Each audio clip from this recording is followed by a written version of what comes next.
Failing to plan is planning to fail. And that's why these game changers are here. Let me welcome everybody hugely. My motivation here is to serve this community with tools to make this year incredible. I believe we have now really gone beyond COVID and we are ready to move on. Things have changed, no doubt about that. But how do we embrace that change externally and internally? And it's a concept and an exercise I'm constantly grappling with. And thank goodness for people like Debbie who are attracted to me and come into my community. Just now I made the comment, failing to plan is planning to fail. But the planning itself is an exercise that comes after knowing what you want to plan for. What is important? Because we are so influenced by what's happening around us, inside us. What should we be focusing on that talks to us, to ourselves, to empowering ourselves and our higher selves? So with that, I would like Debbie to introduce herself, give you a little bit of history, and then to take us on this little exercise today. And we do have a number of next steps to offer you. So please stay till the end, because this is intended to be the start of a very special journey for this year. Debbie, over to you. Thank you. Okay, where do I come from? I've had quite an interesting life. I was born in Kimberley nearly 60 years ago, believe it or not. It's my 60th this year. And yeah, I've been an expat wife as well. I have worked with people for the past 30 years. Firstly, in human resources, then in training. Then I opened my own business called Training Matters. Then my husband got an opportunity to go overseas, and off we went to Germany, and I became an expat's wife. And I basically gave up my career. What's more important than bringing up kids, right? Anyway, so after a few years, we went to Chile, which was again a huge challenge and experience. And I decided after 3 years that I needed to start stimulating the brain again. So I did this wayfinding coach course that's given by Martha Beck. I'm sure a lot of you know of her. If not, she is very witty, hilarious, and sometimes quite controversial. I've always been a bit of a rebel, so yeah, I like people like that. And yes, ever since then, I have been practicing life coaching. Now, what does a life coach do? And there's a lot of confusion when it comes to this. And there are a lot of fly-by-nights and people that do a 6-week course and say that they're life coaches, and sometimes give us life coaches a bad name, or the profession, let's put it that way, the profession a bad name. But with this, I had to do a 9-month course, write exam, coach 140 people, and I've been doing that for the last 13 years. So I can tell you I've got quite a bit of experience. And with what I am focusing on at the moment, which is midlifers, with a sideline of addiction and people with ADD. I focus on midlifers, and currently at the moment, specifically empty nesters. And that's what I'm focusing my course on today. Or my vision board workshop will be focusing on that. And I've called it Design Your Life Vision Board Workshop. Now, there's a whole process that we need to go through, a coaching process that I take people through that I'm sure you will find interesting. I'm really excited to do this. So let's go on to the next slide. So this is my coaching process.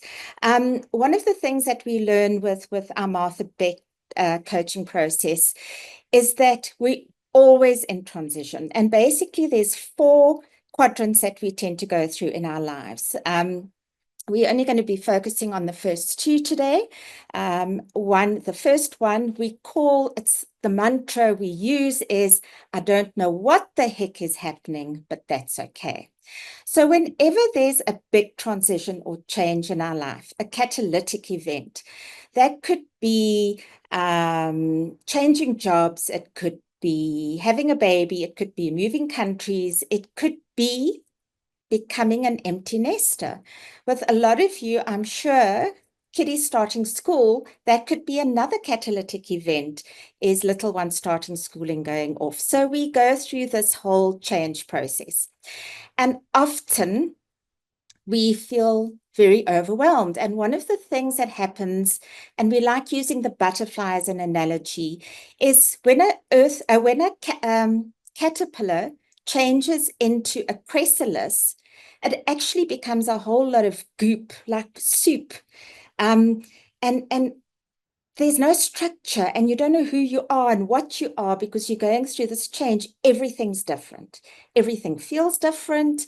You don't know where you are, what you're doing. And that's why our mantra is everything. I don't know where the heck I am, but that's okay. So eventually we need to start making changes. But let's get back to that first quadrant that I was talking about. That's normally when my clients come to me and we try and get them over this whole process, and we teach them to be kind and compassionate, and we go through a whole compassionate exercise with them, and we use the Christine Neff tool. She's brilliant if you ever want to go and look up and see what she's about. And then we also take you through the grieving process, because everything that changes, you've lost something in the past. Whether you stop smoking, you've lost your best friend, your cigarette, any addiction. When you move, you lose your friend. When your child moves out of home, you lose your purpose. And that's a big thing, because for the last 18 years plus, we've had this child in our lives, and it's not good. Sorry, my dog's outside barking. Please excuse him. He doesn't know what I'm doing. Then we have to start making decisions. This is the next quadrant that I start taking our people through, our clients through. We call it dreaming and scheming. And I think that's really an appropriate name to call this quadrant. And that's where the vision board workshop comes in. But before we can even look at the vision board process, we need to look at how we make decisions. And we normally make decisions, believe it or not, in our unconscious mind. We think that it's a conscious decision, but it's not. And we start looking at two selves: the essential self. This is the true self, the person that you are born as, the blank slate, as it were, with your personality and your genes and all those good things. And as you grow up, you start learning social skills, you start learning about new beliefs, and one's not any more important than the other, except when you get out of balance. And a lot of us become people pleasers, or we want to do things for other people. And this is the social self coming out. So the first thing that I do with people is take them through a process or a questionnaire to identify, how are they out of balance? Are they quite balanced in that they do look at themselves and the social side? Or do they focus more on the social side, which puts them completely out of balance again? So once we've finished with the questionnaire, if you are more in your essential self, which is a good thing, it's not a bad thing, then you've got lots of energy. Your health is perfect. You remember everything. When you start working, you get into flow. Your emotional intelligence, you know how to deal with people. And funny enough, when you're feeling good about yourself, I don't know if you've ever walked into a room and you attracted to somebody because they've got a positive energy. That's really, really important. And you're on a natural high. Yeah. we don't use any, when you're in this, we don't use any other sorts of medication to help us. Then, of course, looking at the social self. Now, if you're completely out of balance and you're living in your social self completely, this is where you have an energy crisis. So you feel drained, you're exhausted. You don't want to get up out of bed in the morning. You're always sick. There's always something happening. You become forgetful. You make stupid mistakes. You say things sometimes that are stupid and you think, oh, shoot, why did I say that? Again, you go into your whole flight, panic response. In fact, one of the things that I find dealing with empty nesters and midlifers is addiction. And we don't even realize that we have an addiction because I'm sure you've heard moms saying, and I'm sure you've all said this at some stage or another, oh, thank God it's wine o'clock.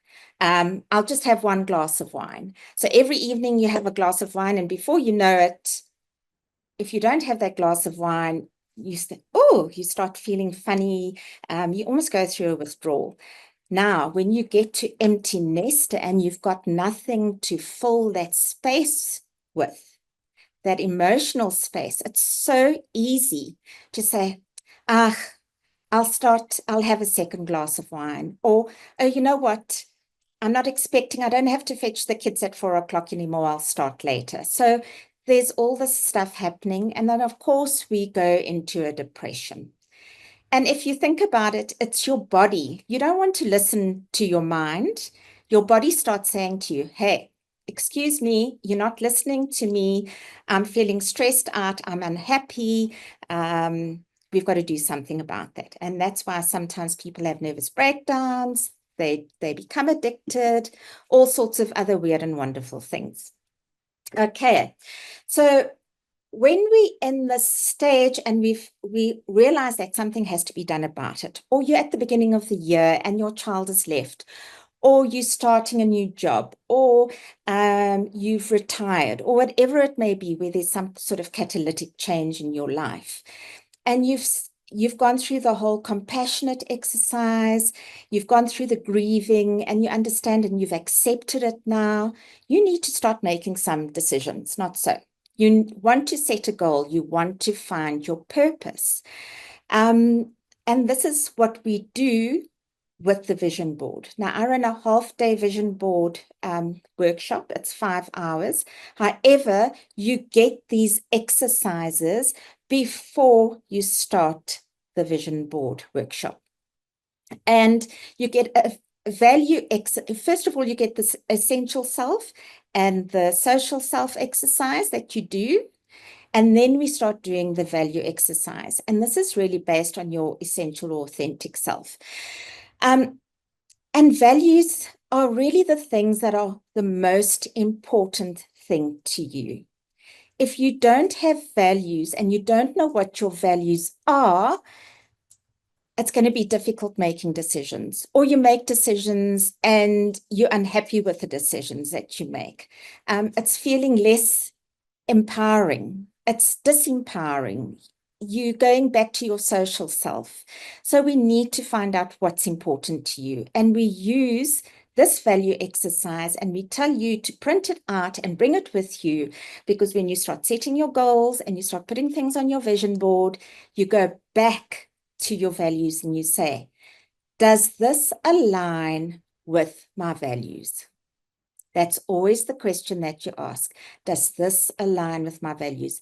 If it doesn't, then we have a problem. Okay.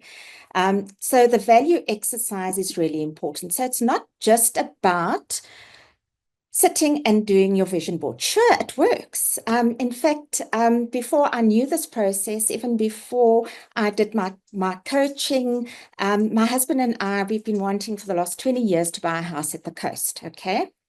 We've started the process in earnest now.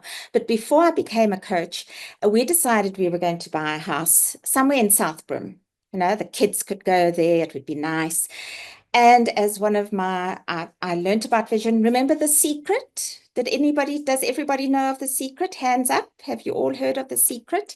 It's where Rona Burns, I think it was, did this whole video about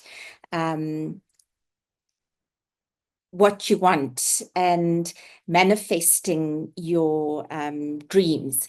And one of the things that the people used was a vision board. So I put my vision board together, not knowing the whole process. And guess what? I decided that I was going to go onto an internet site, one of the real estates that was selling houses, and I went through them. And according to our checklist that we'd made of what we wanted, I found this house. And I put it on my vision board. And about a year or two later, I kid you not, I wish I had kept my vision board. We went to the coast and my husband said, why don't we go and ask one of the estate agents to sell us a house or to show us a house? I beg your pardon. Guess which was the first house that they took us to? That very house that I had put on my vision board. It came onto the market again. How's that? True story. And I really, really, really wish that I'd kept that board so I could show you. It was quite a big board that I made. But with all the moving and the traveling and the expat thing, yeah, you unclutter when you move. So unfortunately that happened. But another thing that I take you through as well, which is what you got from Susie this past week, was the Wheel of Life exercise. We do this as well before you get to me. And I think this is a really, really important process. I just took this pretty picture of what a vision board looks like. I mean, a Wheel of Life looks like. That's not what mine looks like. You can make it as creative as you like. I've tried to make mine creative. But if you don't look at your wheel of life, your wheel might be uneven. Can you imagine driving through life, maybe only looking at 4 areas and it becomes a square? Imagine having tires that are a square or tires that are oblong. You won't get very far very quickly. So you need to look at areas of your life that are affecting your effectiveness and your purpose. And that's why we do the Wheel of Life exercise.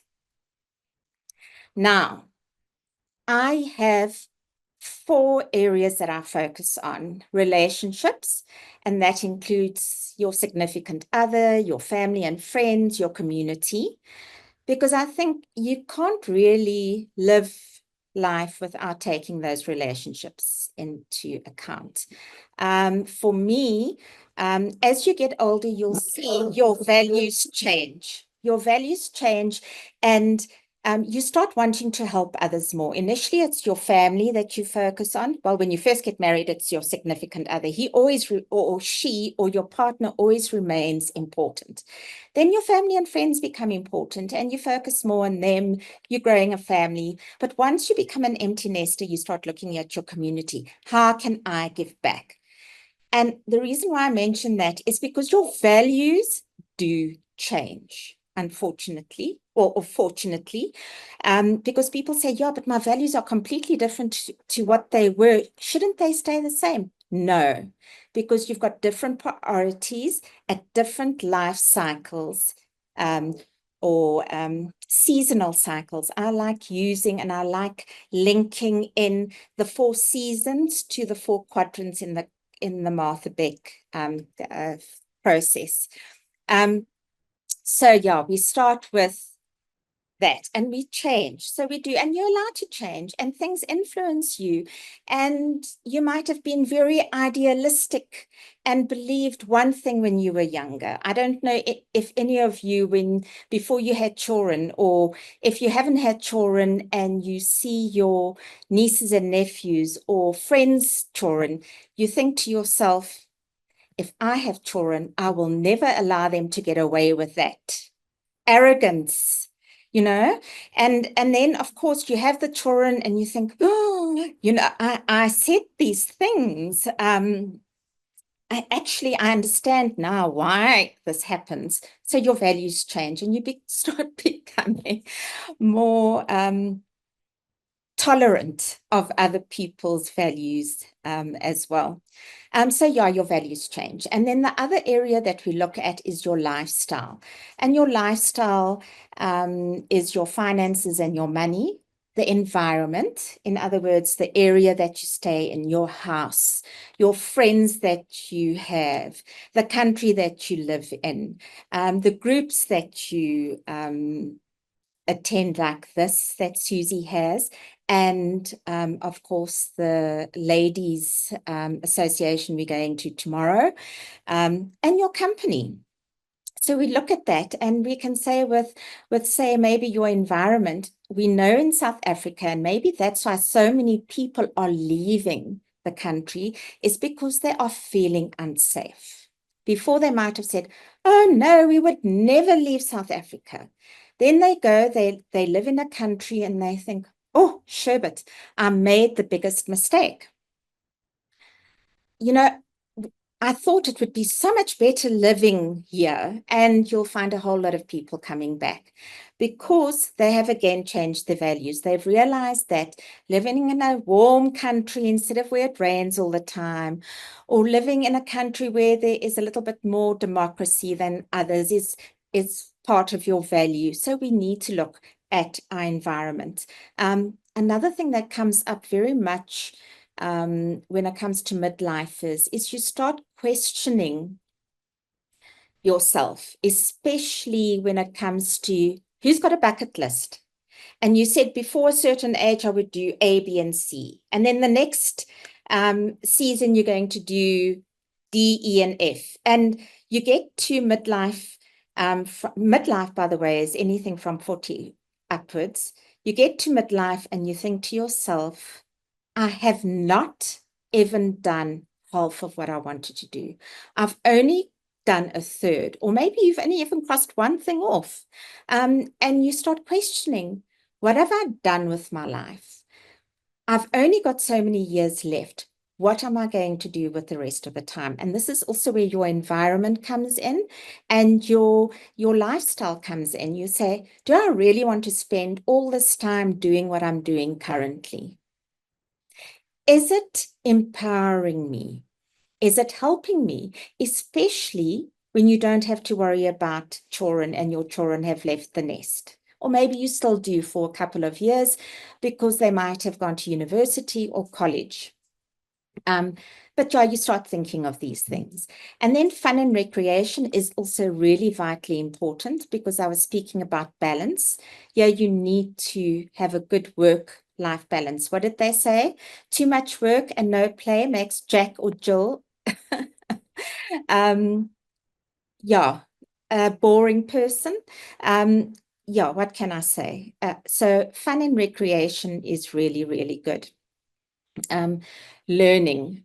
This old saying is that you can't teach an old dog new tricks. I think that has been disproved so many times that you can't use that excuse anymore. Health and vitality is important. I think as you get older, your health becomes more important to you.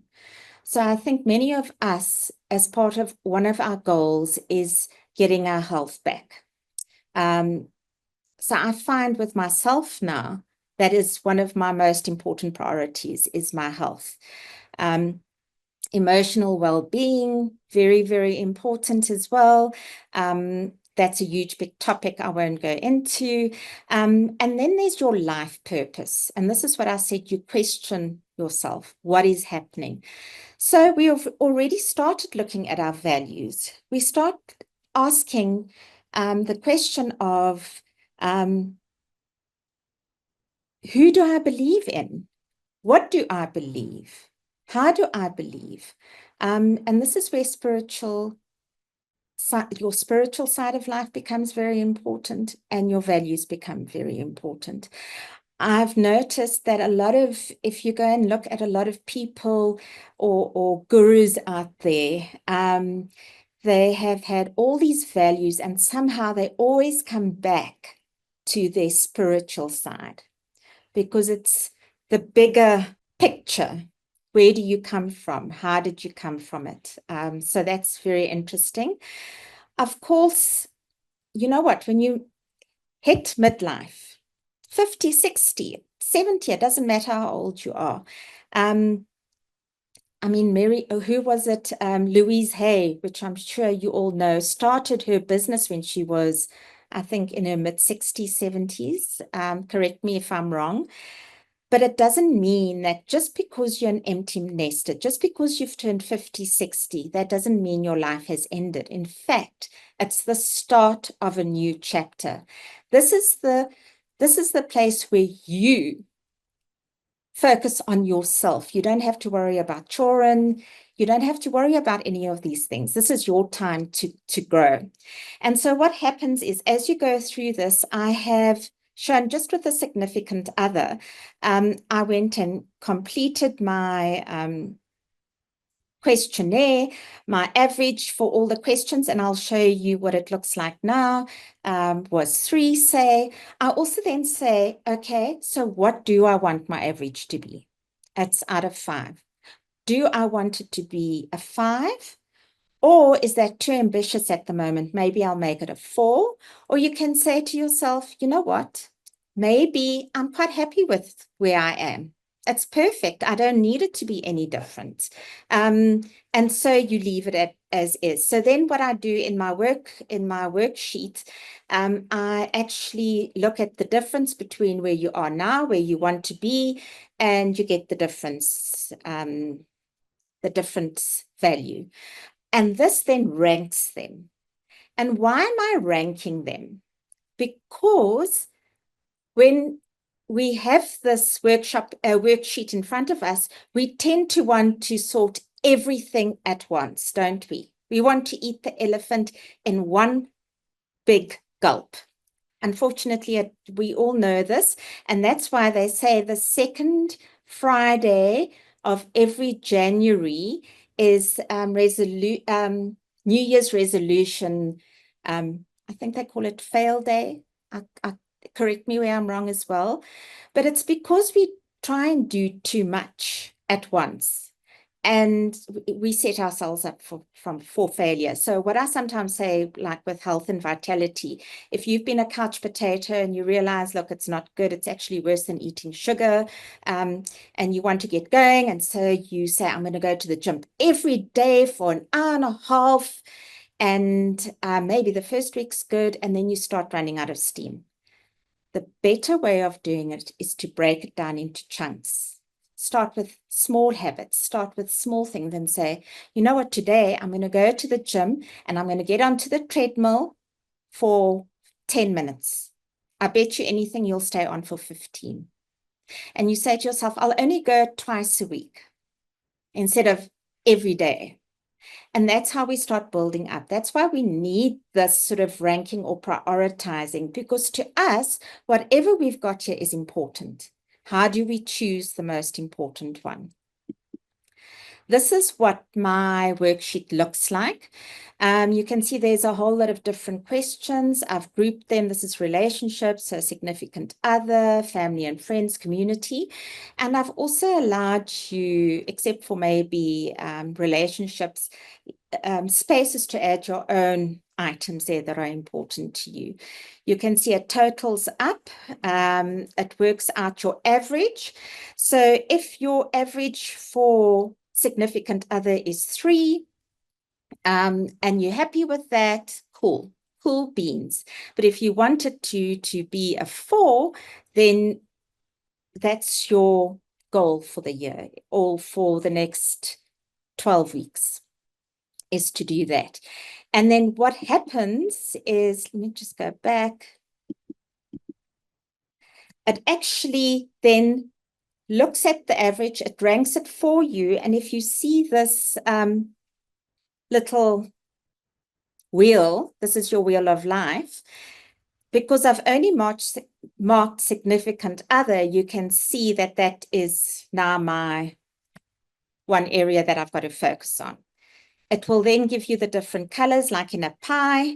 chart, and it will tell you where to go. And then you can go and break it down. I've got a sheet that you use with the questions that you've added, where you actually put together an action plan as well. But that's not for me to discuss today. Okay, so what we're saying is, for every, I choose mine for every quarter, every 12 weeks. And it's up to you. You can look at the year. I just find that with our whole thing with delayed gratification, it becomes an issue. If something's too far in the future, you sort of become bored, and then all of a sudden at the end of the year, you race towards that goal and you don't meet it, and you chastise yourself and say, oh, I'm a terrible person, I'm so undisciplined, blah, blah, blah, blah. But it's up to you. If that's the way you plan it, and it's been working for you, then go for it. But I would only choose 3 areas at a time. I wouldn't choose more. They might all be in the environment area. It could be one from everyone. If you've got 4, it's okay. Between 3 and 5, I would say, but I wouldn't do more than that. The optimal amount is 3. And as I said, turtle steps. You can't change everything at once. Very, very important.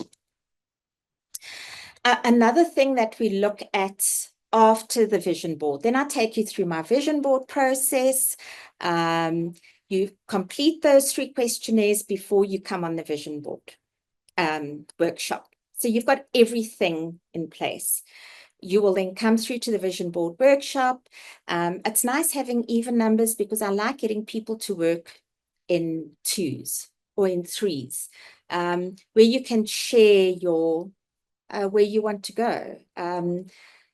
Also, you've got a sounding board where people can say to you, oh, maybe, have you thought of this? I tried to do this so many years ago, but it didn't work. These are the reasons, but things have changed. It might work for you. So having a sounding board and getting people to work together is a really good place to be. Also, while you're busy putting your vision board together, you can start looking at the obstacles. What is going to prevent you from reaching these goals? And many times there are limiting beliefs, this is where the coaching process comes in. So what I would do is, if you want to come on coaching with me and go through the entire process that I take you through, so be it. You can come, you can make an appointment, and we'll go through that. Limiting beliefs, I think, will link with your social self, because you are, they say there's research that has been done that between the ages of being in the womb and 7 or 8 years old, that's the time where you are taught the limiting beliefs from what people say, what people do, etc. The reason being is because you don't have the ability to rationalize at that stage. And also the people that are looking after you, that are in your life at that stage, you need to do what they say. You need to people please, because they make you food, they give you a roof over your head, they give you all the basics that you need to survive. Quite interesting. I think that's quite interesting. I don't know about you. But so everything and sometimes you'll find you can't identify what that limiting belief is, because it happened when you were so young. Just to give you another example, I must just check the time. Give you another example is, one of my values is I never celebrate April Fool's Day, because I think it's a terrible day in that people humiliate each other. My children, I said to them, if you do April Fool, because we can't tell our children not to. Remember social self, they need to fit in. There's always, if you take them away and make them too different, they also get ostracized, which is not good. So I said, if you do things silly like putting one of those pillows that make sounds like farting or something, that's okay. but you don't ridicule people. So what they used to do, which really used to irritate me, and I used to get them to clean it, they used to put toothpaste on the door handles in my house and then kill themselves laughing. And yeah, well, what can I say? I think now that they have to clean their own places, they'll come back to me at some stage and say, Mom, sorry we did that to you.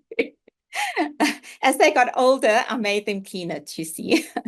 But there's thing. And the reason why I was telling you that is I realized through my own coaching process, doing it myself with a master coach, that when I was about 6 or 7, my father was an expat as well.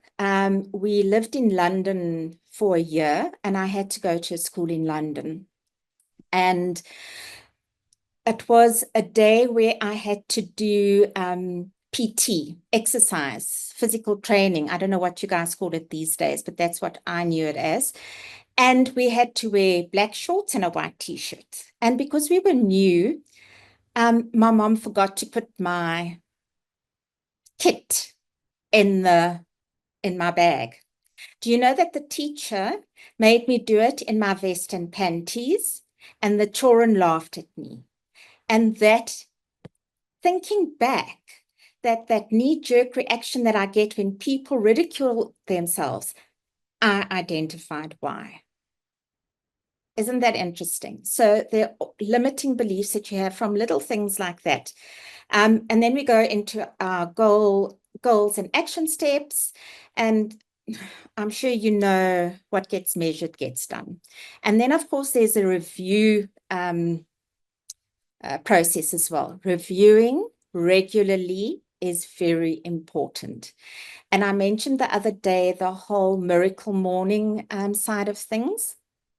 Visualizing and this is where vision boards are wonderful for those of us who can't close our eyes and visualize where we want to be.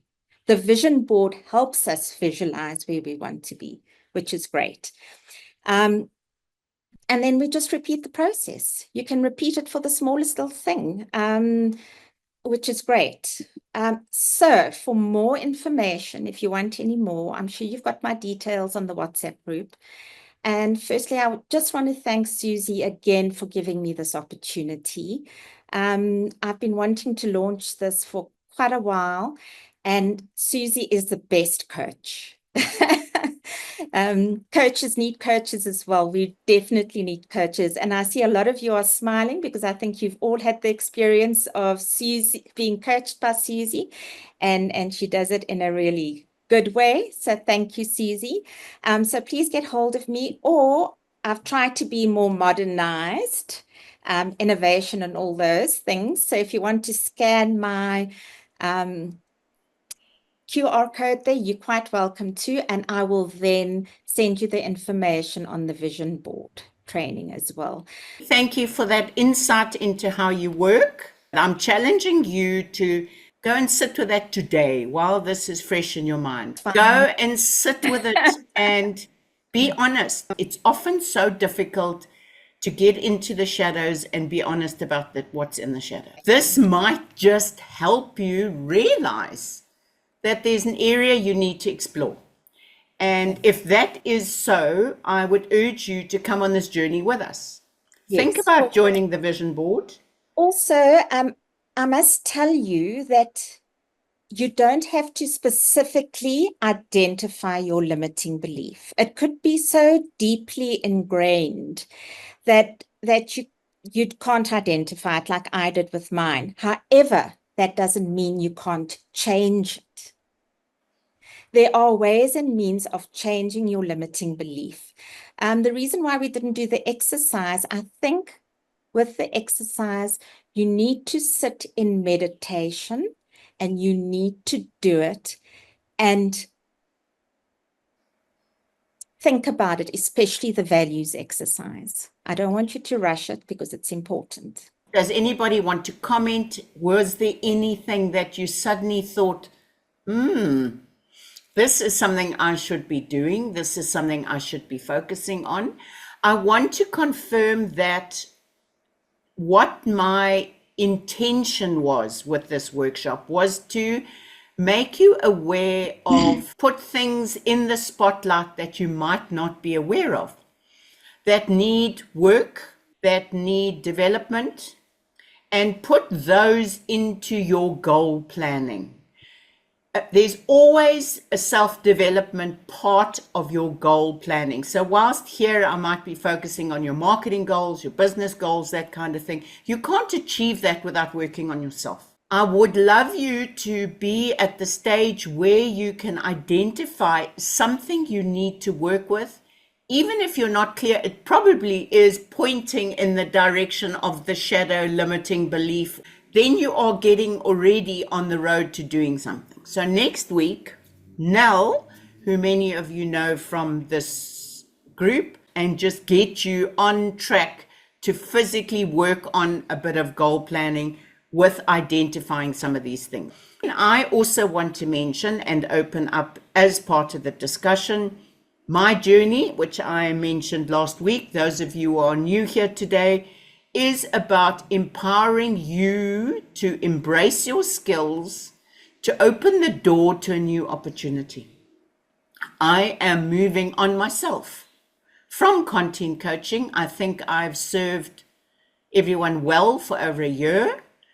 That stuff will still be available, but my focus now is going to be on helping you bring talent and skills to the surface that you may not even recognize, you may not even be aware of. My big idea here is that we are all on this earth to experience something, to learn something, and to give something back from what we experience. Otherwise, it's a selfish life, isn't it? We want you to come up with something that you are really proud of, that you own. Might have been a really difficult lesson, but as Debbie said at the beginning, all lessons and challenges have a learning, and you come out of it stronger with something that's pretty unique. Look at any successful entrepreneur, and they started with finding a solution to a problem. So if you have learned something the hard way, go back in this exercise and think about the problem you had before you came up with the solution. And is that solution you now know something that you can teach people to help them overcome the challenge quicker than you did? Exactly. So using your life experience, Susie, is really important. If you've managed to overcome something with experiences that you've had, I think it's very important to share that with people. Then the development of the next step of that is most of you are on my course creation website, and you know that it is up and running, it's efficient, it's effective, and I created it as a solution to hosting on expensive international platforms and bleeding US dollars, which to them 97 a month isn't a lot, but to us it's significant. I created it because I wasn't prepared to bleed like that while I was learning and creating, etc. Of course, site is out there. I've been doing courses for over a year. I really do it with my eyes closed. And there are lots of coaching tips I've learned over time. I have created on the 1st and 2nd of February a really intensive, unbelievable, I believe, I'm working on it flat out. Yesterday, part of the training, which I did myself and completed myself, is doing a sales page. I have created a Canva template that I just think is mind-blowing. If you look at my course creation link, I just want you to have a look at this and see. I have created a sales page template that you can complete, plug and play, fill in your photos, fill in your titles, etc., and then publish it as a website on Canva. Now that is huge. For a sales page, for a small landing page to sell a product, there is a template. That is part of the value, added value that I offer my clients. That is part of the training. All the tools you need, how to do a beta launch so you can test your course before you do a proper launch. Then we do the 3-part launch strategy. We're going to learn all this over 2 days. So literally, you go away knowing your course structure, knowing the titles, knowing what needs to go into them. So you go away and all you literally have to do is go and record your short videos, upload them to a platform, supply them to me to upload to my website, and host at a very insignificant fee to compare to the international hosts. Then you go about the promoting, and the promoting I'm going to teach you as well. You're going to have your content plan, you're going to have your tips to build your email list, etc., etc. So I honestly have not seen anything that is such a comprehensive course creation bootcamp, and in 2 days, you will have this product that you're proud of. That literally, if you do the work in the next week, can go to market within a week. I can see the clear steps in this journey, and I think it's going to be amazing. My course creation course will be a very powerful tool to help anybody, because who doesn't have something to teach? Who doesn't want a side gig? Who can't do with some guidance? And Sonia, thank you for signing up. I hope you've looked at that course sales page link above, because that is what's in store.